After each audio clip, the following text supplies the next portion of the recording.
llama gestión de riesgos como estrategia determinante de la sustentabilidad de la caficultura.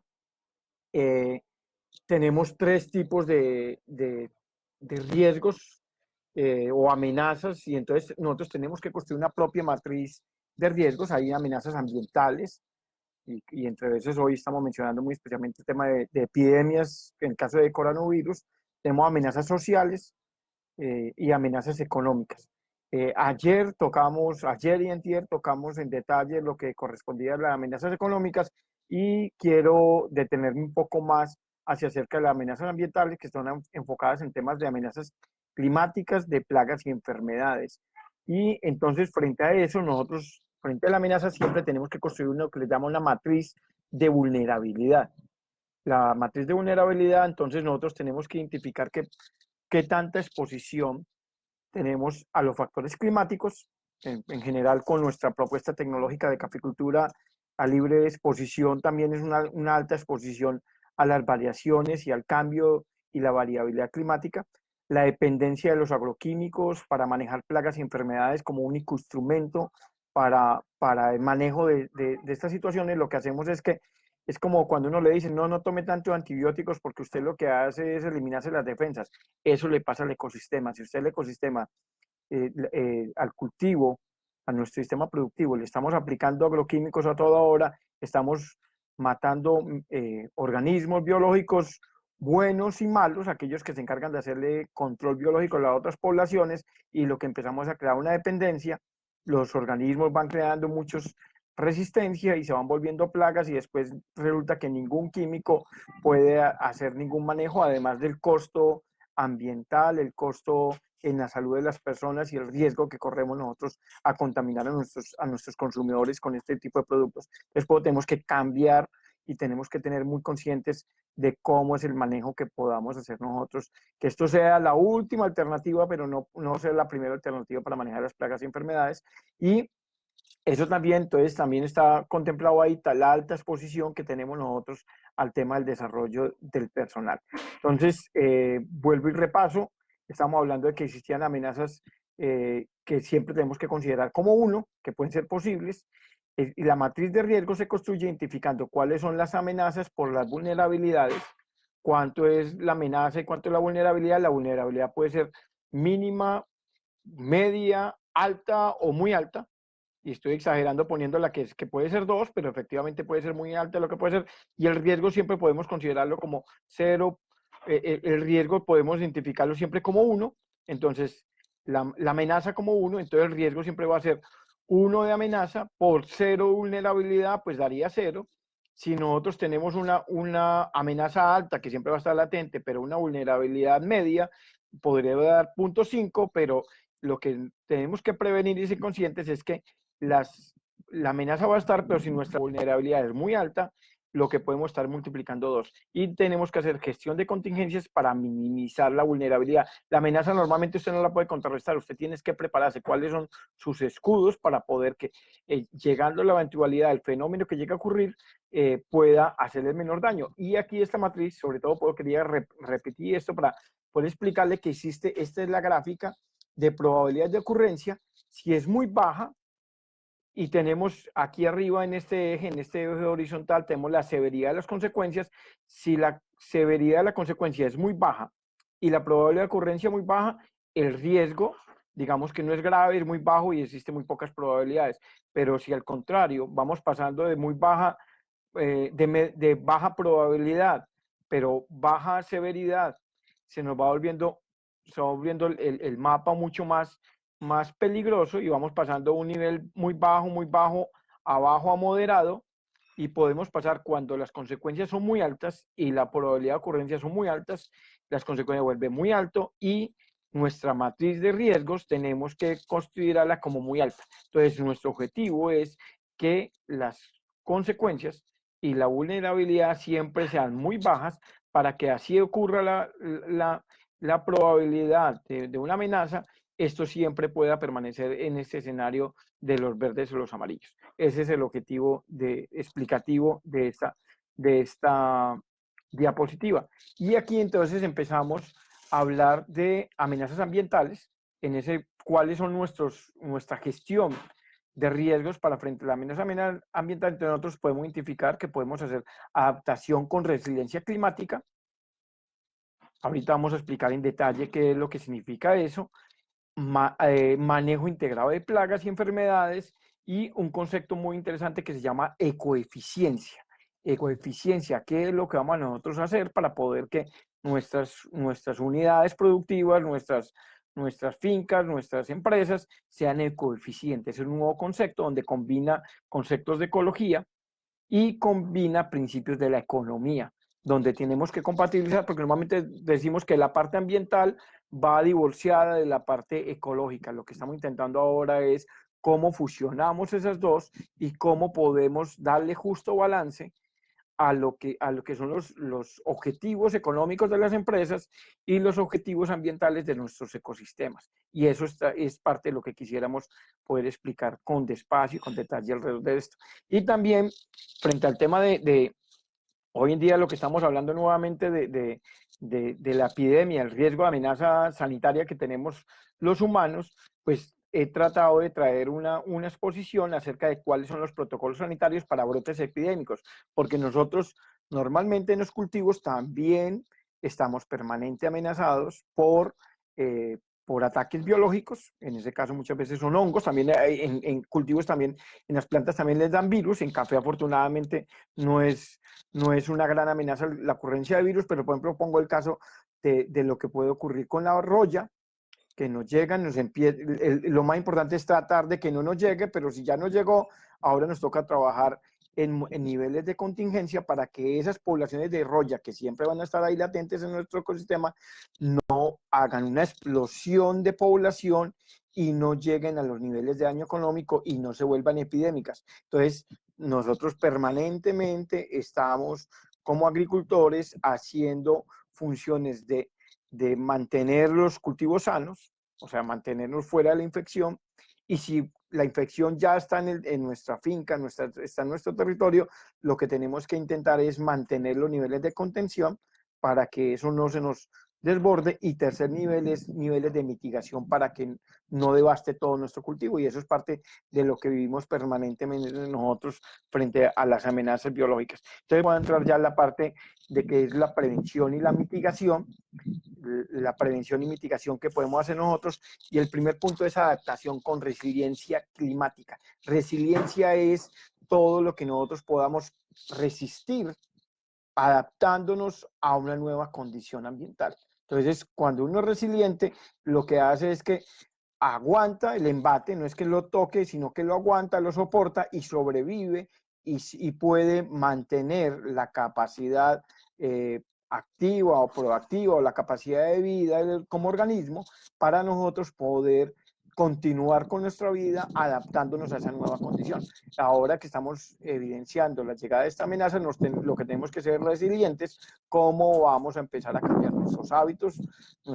sociales, todos nuestros comportamientos, para que podamos adaptarnos a esta condición, porque esto no va a desaparecer. Seguramente lo que únicamente estamos trabajando es cómo bajamos la curva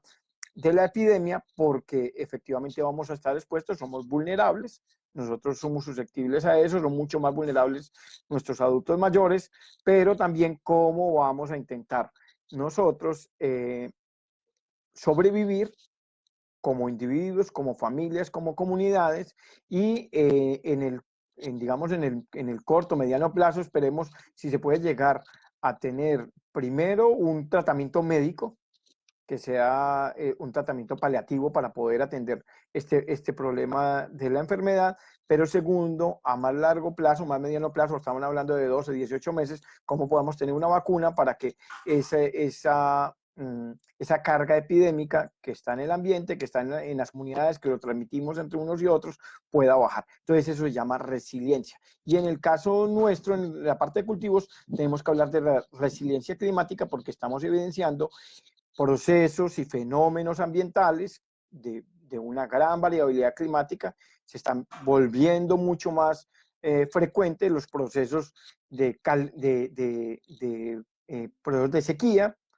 periodos de ausencia de lluvias, de desorden climático, de aumentos de temperatura, de bajadas de temperatura por en fuera de los rangos normales y las probabilidades de ocurrencia se están incrementando, y también procesos de fenómenos de unas abundantes lluvias, unos periodos totalmente descontrolados que también ponen en riesgo la estabilidad y la sanidad y el bienestar de nuestros cultivos. Entonces, también en eso, hoy en día también estamos evidenciando, ahora con el tema es las granizadas, permanentemente se nos ha vuelto mucho más frecuente la caída de granizadas, que son como piedras de hielo que caen en los cultivos, nos rompen los cultivos, y cómo vamos a poder trabajar nosotros con respecto a esa resiliencia climática. Entonces, para lo primero que tenemos que dar, hablábamos del principio de prevención, que es el ordenamiento ambiental productivo. Nosotros tenemos que identificar claramente cuáles son nuestras zonas de producción y cuáles son nuestras zonas de conservación. Nosotros no podemos seguir generando ese alto impacto en nuestros ecosistemas, sembrando el cultivo hasta las fuentes hídricas, dejando los acuíferos y las zonas de nacimientos totalmente desprotegidas y rompiendo todos los ciclos naturales. Es muy importante que trabajemos, pensemos en los corredores biológicos que existen naturalmente como sanidad de todo un ecosistema, y que nosotros con nuestra utilización en los sistemas productivos tenemos que trabajar en eso. Y en segunda medida, en la parte preventiva, es ubicación en las zonas óptimas. El café tiene unas condiciones óptimas de cultivo para cada especie y para cada variedad. O cualquier cultivo tiene unas adaptaciones. El rango óptimo, en el caso de Colombia, dada la latitud, dadas las condiciones climáticas que tiene el país,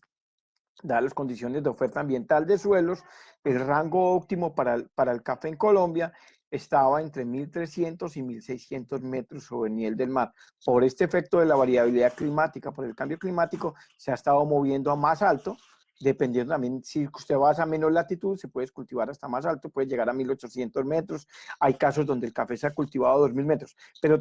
partamos del centro de origen del café en Etiopía. La primera imagen que todo el mundo tiene de Etiopía es que Etiopía es un desierto, y realmente no es así. En la zona donde nació el café, en Jima, nació alrededor de un volcán que se llama el volcán Tepi. Ese volcán está a 2.300 metros de altura, y ahí hay una altiplanicie alrededor de 2.000 metros de altura, que es donde se cultiva el café natural, no donde se cultiva, donde se originó naturalmente el café, y donde permanece en estado silvestre el gran banco de hemoplasma mundial de café. Y esos son suelos muy fértiles, son suelos volcánicos. Imagínate que Etiopía tiene más de 50 volcanes. Todos tenemos una imagen que es una región de Etiopía, Somalia, y es como si nosotros pensáramos que en La Guajira tenemos una península casi semidesértica, y que todo Colombia es como es La Guajira. No, realmente Somalia es una región de Etiopía que está a la orilla de la cuenca del Mar Rojo, pero eso es muy diferente a que decir que todo Etiopía está en esas condiciones. Entonces, nosotros tenemos que contextualizarnos y entender qué es lo que pasa. Y naturalmente, el café es una planta de sombrío. El arábigo, inclusive, sobre todo el arábigo, porque el café robusta es de otras regiones de África, es de otras regiones más cálidas, pero el café arábigo, que es la planta que nosotros cultivamos en Colombia, es de condiciones de suelos, de tierras altas, de suelos muy fértiles, de suelos con abundante materia orgánica, y también hay un rango climático donde el metabolismo de la planta donde está en las mejores condiciones de bienestar, y las temperaturas del café óptimas están entre 18 y 26 grados centígrados. Si le ocurren temperaturas más altas de 26 grados centígrados, usted tiene que hacer todo lo posible para poder mitigar esos aumentos de temperatura y mantener el cultivo por debajo de esos 26 grados. Y si le bajan las temperaturas a menos de 18, también existen herramientas. Primero, ubicación, pero también existen cómo hacer para poder contener esos riesgos de heladas y de fríos, porque el café, cuando empieza a bajar de 16 grados centígrados, empieza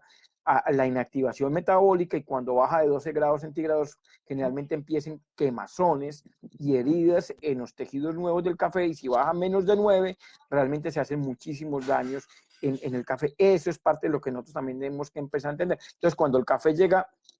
a subir también por encima de 26, normalmente conocemos que las hojas de café se doblan, la planta deja de hacer fotosíntesis y empieza a hacer una fase de latencia para poder resistir esas altas temperaturas. Entonces, todo lo hemos visto en las épocas de verano, que el café lo que hace es agachar todas sus hojas para poder, de esa manera, es un instinto de supervivencia para poder defenderse de las altas temperaturas y la falta de humedad, sobre todo porque hay deshidratación por un proceso en las plantas que se llama la evapotranspiración. Entonces, para eso, nuestra propuesta es que podamos establecer diseños agroforestales para el café. El café no debería ser una planta cultivada a libre exposición, nuestra propuesta tecnológica, es decir, sembremos nuevamente árboles, protejamos el árbol, porque además tenemos una situación, la planta de café tiene poca capacidad de explorar el sustrato del suelo, las raíces, digamos que son relativamente poco profundas y los únicos que están en capacidad de explorar los niveles más profundos del suelo y sacar comida y sacar nutrientes y mantener unas condiciones de ciclo natural, de recirculación, de reciclaje de nutrientes, son los árboles. Entonces necesitamos árboles de muchos tipos y deberían de ser multiestratas, o sea, árboles mucho más grandes, árboles de 5 o 10 metros de altura o más, y árboles que sean al nivel medio para que cada uno cumpla una función ecológica y una función de restablecimiento de equilibrio ahí en ese ecosistema. Eso es parte de lo que nosotros tenemos que tener dentro del cultivo de café, tener sistemas multiestrata y biodiverso, porque también así como existe un monocultivo del cultivo principal, en este caso estamos hablando de café, tampoco debería ser un monocultivo de árboles, deberíamos tener por lo menos decenas de árboles diferentes en nuestro ecosistema cafetero para que de esa manera le brindamos mucho más albergue a muchas especies de fauna, a muchos controladores biológicos, a muchos hongos y a muchas plantas y de esa manera poder hacer un balance ecosistémico. Y eso es muy importante que lo tengamos en cuenta y también pensar en que tener sombra no es tener un sombrío abandonado, tenemos que aprenderle mucho a otras caficulturas, en el caso centroamericano han desarrollado unas excelentes prácticas de manejo de sombrío, donde uno debería de tener sombríos entre el 33 y el 66% de entrada de luz. O sea, ¿qué es lo que necesitan nuestros cultivos? Necesitan que al árbol de café por lo menos una vez en el día le entren los rayos de luz directa. Uno debería realzar la sombra, levantar los árboles para poder que las copas queden altas y den espacio suficiente para por donde entrar los rayos de luz y poder que le den sombrío directo a nuestro cafetal. Eso también es muy importante que lo tengamos en cuenta para que en el diseño y en el manejo, que también eso también se vuelve abono verde porque todas esas ramas bien picadas en el suelo, no da nada de quemar ni desperdiciar nuestra materia orgánica, también se vuelve un factor importantísimo para nuestro suelo. Y tenemos que también tener, para proteger frente a la erosión y la degradación, proteger el suelo con coberturas nobles, primero para tener hierbas que alimenten también los insectos, que alimenten los hongos, porque ellas también ayudan a disminuir la posibilidad de evaporación de humedad del suelo, ayudan a mitigar el impacto de las gotas que caen en el suelo directamente y generan arroyos y lavan el suelo que permiten la erosión, y también las coberturas nobles nos ayudan a producir materia orgánica, porque ellas están haciendo una acción de capturar CO2, de poder dinamizar. La gente se preocupa y dice, no, es que las malezas o las buenesas, como las decimos nosotros, es que se comen el abono. Y digo, no, pero es que ya no se van a llevar el abono para ninguna parte. Nunca va a salir la maleza con el bulto de abono para el vecino. Entonces no le dé miedo porque las malezas seguramente van a asimilar muchos de esos nutrientes que si no se lo absorbieran esas hierbas, lo más seguro es que se podrían lixiviar o se podrían evaporar. Luego, cuando tú vengas al mes, a los 2 meses y haga el control del arbense y corta, poda esas hierbas, que uno las puede exportar, yo le digo que a la altura del tobillo uno debería de podar las arbences, lo que hace es nuevamente, es como volver a alimentar el sistema y pone a disposición toda esa biomasa de esas plantas acompañantes y se pone a disposición y es casi como le diera una nueva alimentación a nuestro cultivo principal. Es casi como que tuviera una media mañana dándole toda esa alimentación que le podemos dar con las plantas arbences que uno le pone a disposición al poder realizar la poda, una poda alta, no dejando el suelo desprovisto nunca, sino una poda alta, jamás el asadón, jamás los herbicidas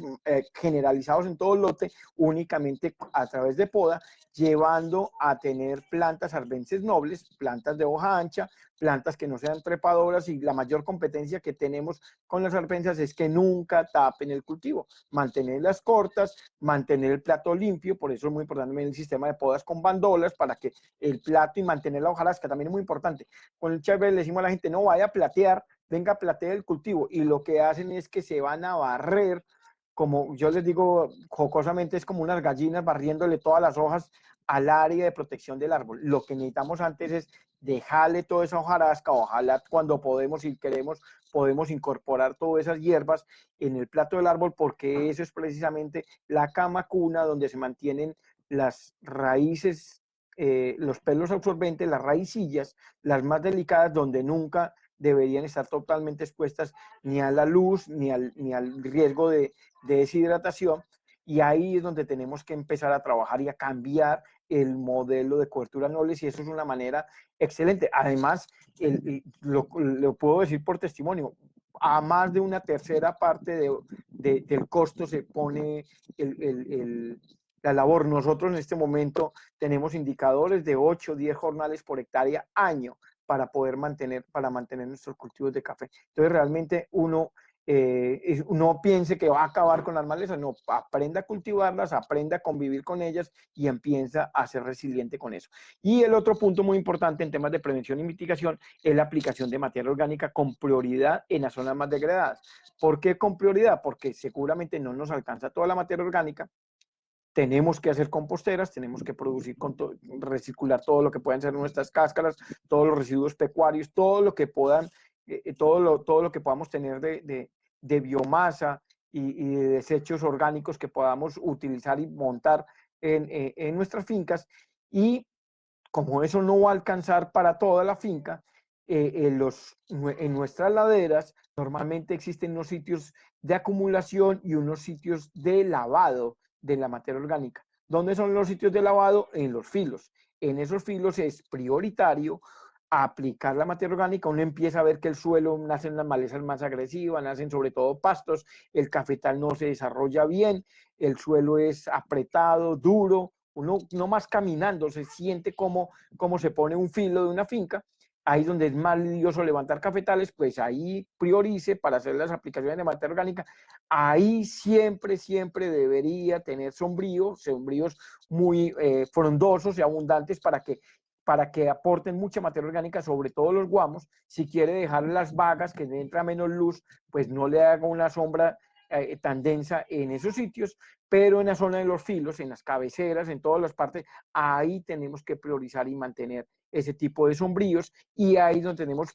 primero que todo donde más efecto va a tener la materia orgánica. Si usted aplica una materia orgánica en una vaca, ven una vaga, donde están toda abundante la materia orgánica, donde está acumulada toda la materia orgánica que se ha lavado de la ladera, pues ahí no va a tener mayor efecto. Pero si usted aplica esa materia orgánica en ese sitio donde existen unos bajos niveles de materia orgánica, van a ver los efectos rápidamente e inmediatos con respecto al café. Entonces, pasemos al otro, el tema de manejo integrado, en temas de prevención y mitigación, manejo integrado de plagas y enfermedades, donde lo más importante es el restablecimiento y el mantenimiento de los equilibrios naturales. Tenemos que tener enfoque ecosistémico. Sabemos que no se nos va a acabar la roya, no se nos va a acabar la foma, no se nos va a acabar la broca, no se nos va a acabar el minador de hojas, no se va a acabar la araña roja, pero de nosotros depende es dar condiciones para que existan esas poblaciones, pero que también existan las poblaciones que son controladoras biológicas. Tenemos que pensar en que podemos establecer hongos, está el Babedio, está el Metarrhizium, hay muchos microorganismos, muchos insectos que se encargan de controlar, inclusive hongos que controlan la roya, hongos que controlan la araña roja, muchos insectos que controlan el minador de hojas. Entonces, tenemos que ser muy cuidadosos con la aplicación de agroquímicos, porque cuando aplicamos agroquímicos, lo que terminamos es por hacer bonito, terminamos haciendo feo, generando un gran impacto a aquellos que son nuestros aliados para mantener la población. No es que mantengamos con los ciclos, así como dice, una curva epidémica subiendo y volviendo a bajar con químico y vuelve y sube más y vuelve y baja, hasta que no nos alcanza ningún químico, por lo fuerte que sea, para hacer el control, sino lo que necesitamos es poder ir controlando, ir estabilizando las poblaciones de la plaga para que la plaga se mantenga siempre por debajo de los niveles de daño económico. Entonces, la broca no la vamos a acabar, pero entonces a través del control cultural, a través de tener cafetales jóvenes, de hacer los surcos trampa, los palos trampa, de todo lo que podamos hacer pues siempre la buena recolección. De esa manera vamos a permitir que existan también las hormiguitas, existen cantidad de hormiguitas que se comen la broca, se comen los huevos, pero usted aplica el insecticida, mata a todas esas hormiguitas, esa mioncita que es tan aburridora cuando le mete uno la camisa, o la hormiguita que se dan los guamos, la que es del culito negro paradito, la culiparadita, esas hormiguitas son enemigos naturales de la broca. Nosotros tenemos que tratar de fomentar y mantener esas poblaciones para que de esa manera, que la última alternativa que nosotros tengamos sea la aplicación de agroquímicos, porque realmente, y si nos resulta un foco muy fuerte, entonces controlar el foco, pero no hacer aplicaciones generalizadas, porque infortunadamente hay muchos agricultores que terminan comprando porque vieron a un vecino comprando agroquímicos y inmediatamente dice, pues si él echó, yo también voy a echar. No, tenemos que ir a hacer un análisis, tenemos que racionalizar también las dosis, tenemos que calibrar los equipos, y eso no es de hacer bombas químicas y dice, no, pues ahora por aprovechar que ya le voy a echar el fungicida, una vez le he hecho otro fungicida, otro insecticida, y pues he hecho el fertilizante foliar, termina haciendo unos daños gigantes, porque a veces inclusive se desnaturalizan el control, los mismos efectos de los mismos productos que aplican. Entonces tenemos que tener mucho cuidado, incluso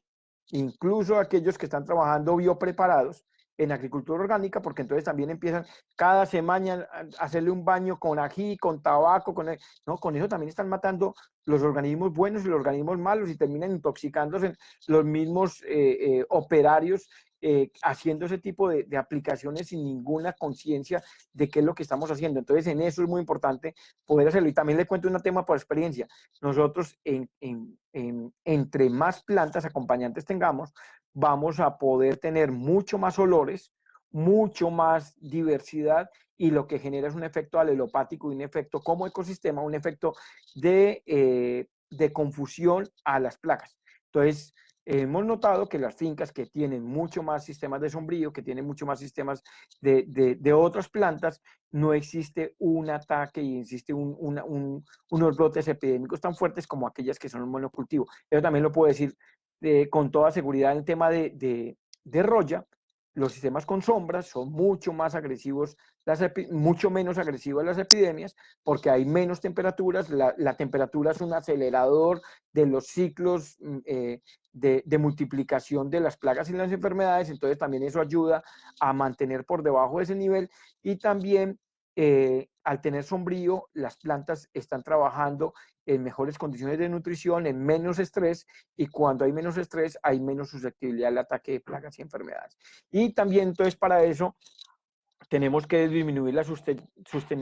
susceptibilidad de la población con especies tolerantes y resistentes. Le cuento mi experiencia personal. Nosotros nunca hemos arrancado un árbol de café. Nosotros lo que hemos hecho es, tenemos las cepas sembradas por mi abuelo hace 70 años, los típicas y los borbones, y tenemos caturros que sembrados por mi papá hace que es casi 50 años, y todos esos árboles todavía están dando ahí, y lo que hemos hecho es ir sembrando otras variedades, que en el caso fue la variedad Colombia, la variedad Supremo, los Castillos, todos los materiales. Hoy en día estamos sembrando Tavis en medio de las variedades que son susceptibles. Entonces estos que son resistentes terminan siendo unas barreras para poder disminuir el brote epidémico, porque entonces existe la carga epidémica de los microorganismos que están cayendo en nosotros, pero como no caen en una planta que es resistente, esa planta se encarga de disminuir esa susceptibilidad. Y en eso también lo más importante también es trabajar con adecuada densidad nosotros tenemos que trabajar con las densidades óptimas, las variedades de porte alto tienen que trabajar con bajas densidades. Nosotros normalmente estamos por el orden de entre 3.000, 4.000, 4.500 plantas por hectárea, y en las variedades de porte bajo también nunca superar 5.000, 6.000, no sé, tenemos unos ensayos allá de 7.000 árboles por hectárea, pero sistemas de 10.000, 12.000, 14.000 árboles por hectárea, pues lo único que se vuelva es un medio para poder favorecer todas esas cargas epidémicas, y nosotros mismos somos los que llamamos a que se nos desarrollen esas epidemias. Es como decir, como los Transmilenios, todo el mundo montado en los transportes masivos, todo el mundo metido uno con el otro, pues la carga de contaminación puede ser muy alta, mientras lo que tenemos que hacer es separación de individuos, y eso es lo que tenemos que también en el cafetal. También piensen en la posibilidad de los que puedan construir barreras naturales barreras entre los cultivos, surcos de sombra, surcos de seguridad alimentaria o surcos de rastrojo, como decimos, misma, toda la protección de las cuencas, el pasar de una quebrada a la otra, cuando tenemos la finca que lo atraviesa por medio de la quebrada, la misma quebrada se convierte en una barrera natural para bajar las epidemias. Entonces, todo eso es parte de ese concepto que tenemos que manejar. Y también, de lo más importante, excelente nutrición. Una planta débil, así como un individuo débil, en este momento tenemos que alimentarnos bien, tenemos que tener una buena actividad física porque tenemos un problema respiratorio, entonces tenemos que oxigenarnos, tenemos que bajémosle a la carga también de contaminantes, los que fuman, los que toman licor, los que tienen unos malos hábitos de nutrición, malos hábitos de vida, esos son los más susceptibles frente a este problema. Igual en las plantas tenemos que pensar en el bienestar del cafeto, tenerlo en la zona óptima, con una buena nutrición, con una buena sombra, con unas buenas características, y no también, ojo con la nutrición, no una buena nutrición es mucha nutrición, porque entonces terminamos dándole tanta comida, metiéndole tanto potasio que para que produzca más, y lo que tengamos es desbalanceando la nutrición de la planta, y la planta termina agotada con unas super cosechas, pero que da una cosecha súper buena cada 2 años. Es mejor una cosecha armónica, correspondiente, pero que cada año la planta pueda ir desarrollando su potencial varietal y su tema de calidad, porque la gente está esperando sacar 400 arrobas por hectárea, 300 arrobas por hectárea, y luego quiere que esa planta no quede agotada, sufrida y susceptible a todos los riesgos de enfermedades. Y también, además, quieren que sacar 300 arrobas por hectárea y pensar que eso de altísimo calidad en expresión de sabor. Nosotros hay un justo balance entre cantidad y calidad, y eso tienen que entenderlo, que si nosotros estamos trabajando con cafés que están apuntando a los mercados diferenciales y mercados especiales, tienen que pensar en que tienen que tener justo balance entre estas dos cosas. Y tenemos que hacer también, entonces, esto digamos desde el punto de vista preventivo, pero si vamos a empezar el tema de mitigación, entonces tenemos que hacer monitoreo diagnóstico para optimizar las medidas de manejo, tomar decisiones con base en, en, en en, en inspecciones sanitarias sacamos a los cultivos. Nosotros normalmente a los 100 días, 90 días después de floración, estamos siempre haciendo pronósticos de cosecha, evaluaciones de broca, evaluaciones de roya, y permanentemente, sobre todo hasta los 120 días, 130 días, tenemos que estar haciendo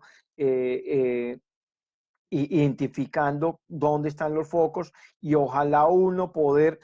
hacer manejo de la roya o al manejo de la broca cuando apenas está iniciando. No dejar que la epidemia, que se demonten poblaciones y sucesiones generacionales de broca o generaciones de roya, porque entonces lo que estamos haciendo es nosotros facilitando que se dinamice una epidemia. Piensen que lo importante es atajar la epidemia, como nos están pidiendo en este momento, que nos quedemos en la casa y que podamos atajar la epidemia. Y en el manejo integrado, ya entrando en la fase de mitigación, tenemos que entrar en el manejo en donde se priorizan los controles biológicos y que el control clínico sea la última alternativa de mitigación. Lo último, si usted ve que ya el incendio ya no tiene cómo atajarlo, pues ahora sí, si le toca hacer, utilice el mejor producto, estudie el producto, conózcalo, haga una buena aplicación, una buena dosis, un buen manejo. El manejo depende de la oportunidad, del método de aplicación, de la calidad de la aplicación y de la calidad del producto. Muy importante, hay que rotar productos, nunca utilizar el mismo producto sucesivamente, porque entonces eso es dinamizar y acelerar la generación de resistencias en las poblaciones. Entonces siempre hay que cambiar de producto y más que de producto hay que cambiar de modo de acción del producto. Por eso hay que estudiar y entender cuáles son los modos de acción. No es cambiar de marca, ojo, ni cambiar a veces ni siquiera de principio activo. Tenemos que entender las familias de las moléculas que están actuando en nuestros productos y esas familias identificar cuáles son sus modos de acción para que podamos estar rotando los modos de acción de los productos que utilizamos. Ojo que eso es fundamental porque muchas veces tampoco estamos haciendo así, estén aplicando químicos, están aplicando siempre el mismo químico, el mismo modo de acción y terminan es acelerando la generación de resistencias y por eso pierden la eficiencia y la eficacia en el control de plagas y enfermedades. Y entrando en el concepto que le estaba mencionando, entonces era la parte de ecoeficiencia, que es la compatibilización entre el componente económico y el componente ambiental, donde el primer principio es la visión de racionalidad en el aprovechamiento de los recursos sin comprometer su capacidad productiva en el mediano y largo plazo. O sea, no tenemos que estar esperando que va a producir para mi generación sin dejar de pensar que vamos a pensar es en nuestros hijos, en nuestros nietos. Nuestra responsabilidad es de recibir un legado de nuestros padres y nuestros abuelos, pero pensando en que los vamos a conservar por lo menos o los vamos a mejorar para que estén a disposición de nuestros hijos y nuestros nietos. Entonces, el primer mayor riesgo que tenemos nosotros es la degradación de los suelos. Tenemos que conservar los suelos. Constituir 1 centímetro de suelo puede demorar 100 años y un suelo que queda totalmente expuesto se puede degradar si está totalmente en un aguacero y está destapado, se puede llegar a perder hasta 3 centímetros de suelo en un solo aguacero. Entonces, usted puede perder cientos de años de acumulación de materia orgánica en una hectárea de suelo a través de un mal manejo y una mal labor. Entonces, también es muy importante trabajar en temas de labranza mínima, trabajar en temas, en todo lo que podamos racionalizar, porque entonces uno no puede agotar el ecosistema, uno no puede dejar de pensar de que esa planta, muchas veces si la hectárea de café está esperando que va a producir 1000 arrobas de café en 6 años, 7 años, pues racionalicen, uno no está esperando que se las dé los 400, 500 arrobas una sola cosecha, sino que intente tratar de hacerlo para que de esa manera sea mucho más compatible y le baje la curva de desgaste al ecosistema y lo racionaliza en el tiempo y de esa manera pensemos en poder mantener las labores en equilibrio. Entonces volvemos al tema de armonización y de equilibrio y para eso tenemos que hacer optimización en procesos para cumplir el objeto social y económico de los sistemas productivos desarrollando ecotecnologías. Hay muchas labores desde el punto de vista también de fertilizantes que son ya encapsulados, que previenen el lavado, que previenen la evaporación de nitrógeno. Nosotros como agricultores somos responsables de gran parte de la generación de gases de efecto invernadero. La agricultura en el mundo es uno de los grandes causantes del cambio climático. Entonces nosotros si podemos encapsular nuestros fertilizantes y protegerlos y poder de esa manera evitar que se pierda. Un fertilizante nitrogenado se puede llegar a perder por una mala aplicación en suelos secos, en suelos con altas temperaturas, por encima de 24 grados, sin protección, que queden totalmente expuestos, se pueden llegar a perder hasta el 60% de ese fertilizante. Es más, cuando llega en montonera, así como lo echamos media luna, en montón facilita la evaporación. Entre más disperso, entre más granulado, hagan de cuenta como cuando le tiran el maíz a las gallinas en el patio, entre más fragmentado queden las partículas de fertilizante en el cultivo, menos riesgos tienen de evaporación, porque hay una menor capacidad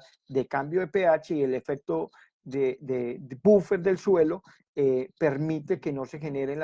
los condicionantes de cambio de pH para que haya evaporación. Es muy importante esta práctica para poder que de esa manera los fertilizantes no se nos evaporen y trabajar todo lo que podamos hacer, como le decía, en labranzas mínimas, en sistemas de poda, en sistemas de manejo y renovación que sean menos impactantes. Nosotros estamos validando tecnologías de surcos alternos para la renovación, sistemas de podas en esqueleto, podas bandolas, podas lo que llamamos guachipeladas o un boom, porque eso también es una posibilidad de disminuir la exposición del suelo. Es una manera de que el suelo no quede totalmente expuesto, de que se formen arroyos y tener sistemas también para frenar los arroyos, para poder mitigar las escorrentías en nuestros lotes. Todo esto son ecotecnologías que tenemos que implementar. Y otra responsabilidad es, desde el punto de vista ya de monitoreo ambiental, hacer diagnóstico y prevención para la mitigación de impactos. Nosotros tenemos que hacer inventarios de biodiversidad, nosotros tenemos que hacer monitoreo ambiental y sistemas también de análisis de suelos, tenemos que hacer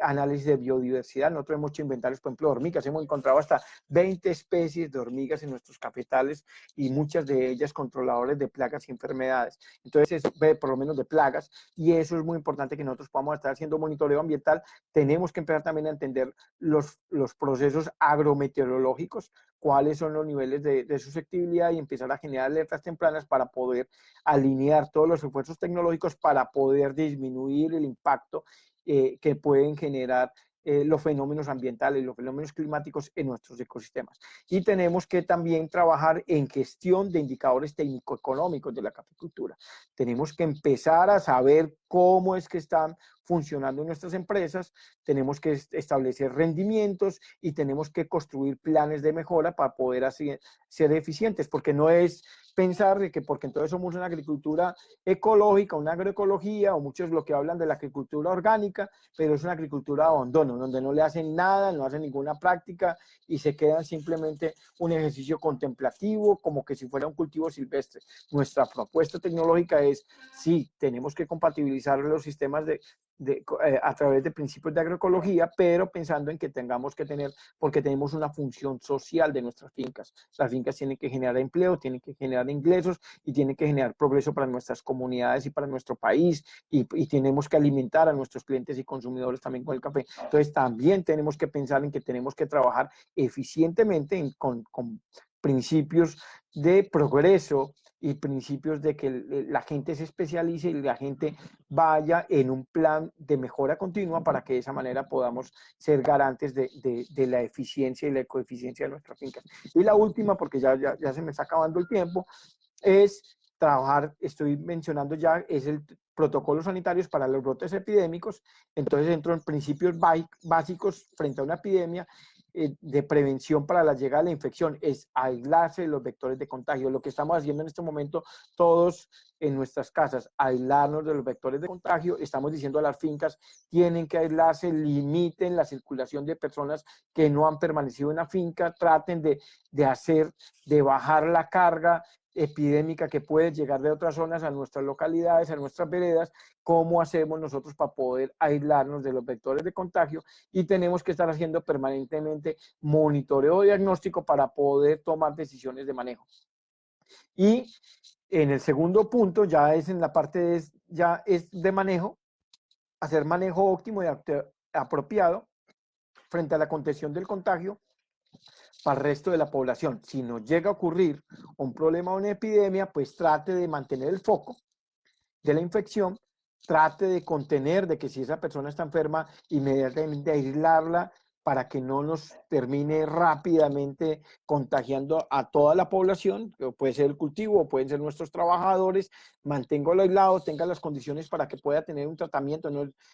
y que podamos dejarlo como en un espacio donde disminuya esa carga epidémica para el común de la población, y para eso ayudar así a no dispersar el problema. Es muy importante que tengamos claro que si una persona da cargos positivos, que da diagnóstico positivo, ayudemos a ubicar a esa persona, démosle el acompañamiento que corresponde y avisemos a todas las personas que han estado en contacto con él para que de esa manera puedan estar atentas a cualquier síntoma y de esa manera no se vuelvan unos vectores inconscientes de la posibilidad de dispersión. Y el último punto es mitigación de la epidemia para disminuir los daños al resto de la población.